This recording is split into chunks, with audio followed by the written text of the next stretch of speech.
সংসদ সদস্যদের ইচ্ছে পূরণে শহর থেকে দূরে অজপাড়াগাঁয়ে ধানক্ষেতে নির্মিত হচ্ছে আইটি ট্রেনিং সেন্টার। প্রকল্প পরামর্শক হিসেবে কোনো প্রতিষ্ঠান নয়, নিয়োগ পেয়েছেন আলাদা আলাদা ব্যক্তি। কেনাকাটায় প্রাধান্য পেয়েছে বেসরকারি প্রতিষ্ঠানের স্বার্থ। তথ্য প্রযুক্তি বিভাগের চলমান ২১ প্রকল্পে অনিয়ম দুর্নীতির এমন চিত্র পেয়েছে অন্তর্বর্তী সরকার গঠিত তদন্ত কমিটি। ১৫ বছরে আওয়ামী লীগের নেয়া ২৮,০০০ কোটি টাকার ৫৫টি প্রকল্পেই রয়েছে অনিয়মের অভিযোগ। এবার সেসব নিয়ে আলাদা শ্বেতপত্র প্রকাশের উদ্যোগ নিয়েছে অন্তর্বর্তী সরকার। শনিবার সকালে বেসিস আয়োজিত অনুষ্ঠানে এই উদ্যোগের কথা জানান আইসিটি পলিসি অ্যাডভাইজার। একটা হোয়াইট পেপার টিম করার আলোচনা আমরা করেছি এবং আমাদের উপদেষ্টা মহোদয়ের দিক থেকে সেটা অনুমতিও আছে।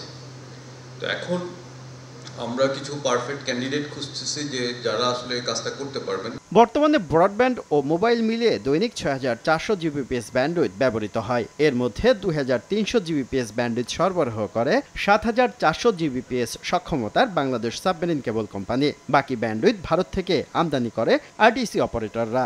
More than 70% of the internet is coming from a single country and on a single road. So we are saying that in the coming months we will try to put some monopolistic restriction on ITC, and we will try to empower Bangladesh Submarine Cable Company. এই সময় নাগরিকের তথ্য সুরক্ষা নিশ্চিতে সরকারের নেয়া নানা উদ্যোগের কথা তুলে ধরেন আইসিটি পলিসি অ্যাডভাইজার। শুভ খান, সময় সংবাদ, ঢাকা।